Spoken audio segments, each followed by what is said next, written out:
Hi friends, how are you? A very good morning. चलिए शुरू करते हैं। आज टुडे इज 11th जुलाई। एक तो पेज वन पे था, जो तालिबान ने स्टार्ट कर दिया taking control over Afghan territories. तो इंडिया ने डिसाइड किया है कि अपना जो कॉन्सुलेट है कंधार में वो बंद कर दें, और अपने ऑफिसर्स को उन्होंने वापस दिल्ली बुला लिया है। पहली बात इसमें देखने वाली ये है कि ऐसा नहीं है कि पूरे अफगानिस्तान में उन्होंने अपनी एम्बेसी या कॉन्सुलेट बंद कर दी, ऐसा नहीं है। सेकंड, ये इंपॉर्टेंट कहाँ हो जाता है, कई बार प्रीलिम्स में, सॉरी प्रीलिम्स मेंस में नहीं, इंटरव्यू में पूछ लिया जाता है कि what India government is doing for our officers जो पोस्टेड है ऐसी जगह पे जहाँ पे कोई डिस्टरबेंस चल रही है। तो आप ये एक एग्जाम्पल के पॉइंट पे दे सकते हैं। तो इसको आप अपना एक अलग से डायरी में लिख लीजिएगा, जहां भी लिख लीजिएगा, that is helpful for interviews. उसमें देख पेज वन पे था, सेकेंड वेव जो कोविड 19 की आई, हमने देखा स्टीप डिक्लाइन हुआ है from the government agencies for the fresh investments. अगर हम कंपेयर करें जनवरी फरवरी मार्च ऑफ 2021 से, तो 18% डाउन आई है investments from the public and private also. तो ये थोड़ा सा, इस पे मैं समझता हूँ एक अच्छा सा एडिटोरियल जरूर आएगा अबाउट दीज थिंग्स। अभी उसमें देखने वाला बस इतना ही था, ये आपको बताने के लिए था, तो इसमें भी कुछ नोट्स बनाने की जरूरत नहीं है। पेज वन में उत्तर प्रदेश भी टू चाइल्ड नॉर्म पॉलिसी लेके आ रहा है। अभी उन्होंने क्या है, बिल ड्राफ्ट किया है, पब्लिक के लिए ओपन किया हुआ है, आप अपनी रिकमेंडेशंस दे सकते हैं till 19th July I think. तो अभी जब वो आ जाएगा, अभी हमें इम्पोर्टेंट है जो हमने असम का देखा था वही अपना देख के अपने नोट्स बनाइएगा। उत्तर प्रदेश का देखिए, अभी इम्पोर्टेंट ये क्या हो रहा था न्यूज वालों के लिए। आपने देखा होगा कल न्यूज चैनल्स पे बहुत, मैं 3-4 घंटे देखा है, सिर्फ यही चल रहा था, एंड इट वाज स्पेशली की टारगेटिंग मुस्लिम्स और ये सब, ऐसा कुछ नहीं है। अभी हम जब देखेंगे, जब प्रॉपरली हमारे हिसाब से आएगा, एक बार ये बिल पास हो जाए, क्या होता है क्या नहीं होता, विल सी इनटू इट। एक पेज वन पे एक और चीज थी, it is very much important for prelims. Sikkim smallest state, less than 1% of India's land mass, और वहां पे प्लांट्स की बात करें तो 27% ऑफ द कंट्रीज, अगर हम फ्लावरिंग प्लांट्स जो हैं वो सिक्किम में मिलते हैं, with just 1% of, less than 1% of land mass. तो ये एक बहुत इंपॉर्टेंट पॉइंट है। ये 4 पॉइंट्स में आपके पास आ सकता है। तो आपसे ये भी पूछ सकते हैं। अच्छा, दूसरा क्या है, सेकेंड प्रिलिम्स फैक्ट, कि टोटल इंडिया में कितने फ्लावरिंग प्लांट्स हैं जो नेचुरली ऑकर होते हैं। 18,004 स्पीशीज हैं। ये थोड़ा सा लिख लीजिए, पता है कि आपको याद करने की जरूरत नहीं है, बट जब आप रिवीजन कर लोगे ना, प्रीलिम से पहले 3-4 बार रिवीजन कर लेंगे, तो आपको ना जब पेपर में देखेंगे तो स्ट्राइक कर जाएगा कि अगर सपोज, क्योंकि ऐसा नहीं है कि जो पेपर सेट कर रहे हैं आपको 18,004 की जगह 18,005 पूछेंगे, नहीं।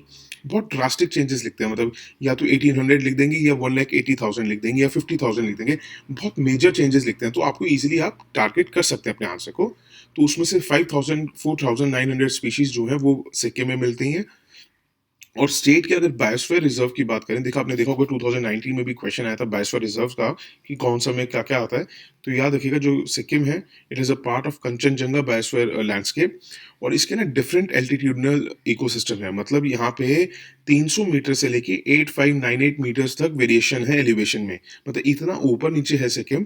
तो यहाँ पे सब तरह की वेजिटेशन देखने को मिल जाती है, सब एल्पाइन भी, टेम्परेट भी, ट्रॉपिकल भी। तो इस वजह से यहाँ पे इतना डाइवर्स फ्लोरा है। तो एक बात याद रखिएगा, अगर आपके पास आया तो हो सकता है कि आइडेंटिफाई द स्टेट, उस वक्त 4 आपको ऑप्शंस दे रखी हों, उसके बाद आपको पूछ रखा हो कि कौन सी स्टेट है ये, ऐसे ये पूछ लेते हैं। हो सकता है आपको दे रखा हो the small, one of the smallest state have has more than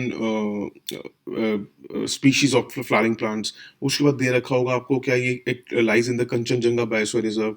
फिर थर्ड ऑप्शन हो सकता है आपको दे रखा हो कि यहाँ पे सब एल्पाइन से लेके टेम्परेट ट्रॉपिकल सारी वेजिटेशन मिल सकती हैं। Identify the state. तब वो क्वेश्चन इतना बड़ा लगेगा, आप लोग कंफ्यूज हो जाएंगे करने में। बट अगर आपने पढ़ रखा होगा तो आप तुरंत सिक्के में, आपको उसको करने में दिक्कत नहीं आएगी एक पॉइंट पढ़ते ही। तो ये बहुत इंपॉर्टेंट हो जाता है। एक पेज 6 पे था कि एक जो ग्रुप है रिटायर्ड सिविल सर्वेंट्स का, उन्होंने लिखा है लेटर, और कॉन्स्टिट्यूशनल कंडक्ट ग्रुप है ये। और उसमें जस्टिस रिटायर्ड एपी शाह भी हैं, और एक्टिविस्ट भी हैं, एकेडमिक्स भी हैं। उन्होंने कहा है कि उत्तर प्रदेश में जो सिचुएशन है वहाँ पे ब्रेक डाउन हो रहा है गवर्नेंस का, वायलेशन हो रहा है रूल ऑफ लॉ का, और दूसरा जो वैल्यूज है हमारी कॉन्स्टिट्यूशन की, उनको भी नज़रअंदाज किया जा रहा है। तो ये चीज़ें कहाँ काम आती हैं? देखिए, आपको यूपी पे डायरेक्ट क्वेश्चन नहीं आएगा, बट आपसे ये पूछा जाता है कि जितने ये एक्टिविस्ट हैं, एकेडमिक्स हैं, जब ये अपने आस-पास अगर कुछ गलत होता देखते हैं, तो what steps they are taking, what they are thinking. तो आप ये थोड़ा-सा इसको एज़ अ फॉडर लिखिए, या आप एग्ज़ाम्पल पुट कर सकते हैं कि उन्होंने उस टाइम भी ऐसे-ऐसे लेटर लिखी थी कि और बोला भी था कि डिटेंशन, क्रिमिनल चार्जेस, रिकवरीज़ जो हो रही हैं, वो गलत हो रही हैं। जो अपना राइट टू प्रोटेस्ट कर रहे हैं, अगर गवर्नमेंट की कोई भी चीज़ पे कुछ गलत होते हुए पे भी, उनको डिटेन किया जा रहा है, उनके ऊपर क्रिमिनल चार्जेस लगाए जा रहे हैं, तो इम्पोर्टेंट हो जाता है थोड़े-से एक्टिविज़्म के क्वेश्चंस पे। उस वक़्त एक पेज 7 पे था। पेज 7 पे ये बहुत अच्छा फॉर्डर है, याद रखिएगा। ये कहीं भी अगर आपको यूज़ करना हो वुमेन डेरोगेटरी पे, तो आप लिख सकते हैं कि सुप्रीम कोर्ट ने ट्रायल जजेस को कहा है कि एक तो रिवील नहीं करेंगे आप identity of victims in sexual offence cases, क्योंकि कोर्ट ने कहा है प्राइवेसी शुड बी रिस्पेक्टेड। ऐसा नहीं है, कोर्ट ने वैसे ही कहा है। हमारा इंडियन पेनल कोड जो है उसका सेक्शन 228 ए वो भी प्रोहिबिट करता है from the publication of the identity of the rape victims, और कोई भी डिटेल जो उनकी आइडेंटिटी रिवील कर सके। बट जो ये सेक्शन 228 ए है वो कोर्ट जजमेंट्स पे नहीं एक्सटेंड होता है। But state of Karnataka versus Puttaraja case में उन्होंने कहा था कि it would be appropriate if courts do not name the victims in its record. तो ये आप चीजें अपने फॉर्डर में लिखिए, ये पॉइंट आप लिख सकते हैं। लिखेंगे तो बहुत अच्छा, और आपको हाफ या 1 मार्क या 1.5 मार्क का आपको एज मिल जाएगा। पेज 7 पे था, it is not so important, but आपको पता है यूपीएससी का कुछ नहीं पता क्या पूछ ले। तो याद रखिएगा, सेंट क्वीन केटीवन जो है वो 17th सेंचुरी की जॉर्जियन क्वीन थी। एक्चुअली क्या, इनके रिलिक्स मिले थे गोवा में 2005 में, तो वो जॉर्जिया को वापस कर दिए हैं। तो थोड़ा सा एक जेस्चर दिखाया इंडिया ने। तो ये थोड़ा सा आपके लिख लीजिए, अगर हो सकता है पूछ लें प्रीलिम्स में, नॉट मेंस। पेज 7 पे ये था, एक थोड़ा सा प्रेजेंस फैक्ट है। जो सीबीआई है वो नेशनल सेंटर ब्यूरो है फॉर इंटरपोल।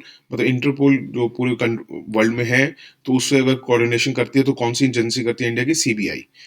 हो सकता है आपसे जब पूछे तो आईएनबी दे दे साथ में, और आपसे पूछ ले क्या नाम है, रॉ दे दें, तो आपको थोड़ा सा कंफ्यूज हो जाता है इस टाइम। तो अगर आप लिख लोगे, नोट्स बना लोगे, तो आपको याद रहेगा।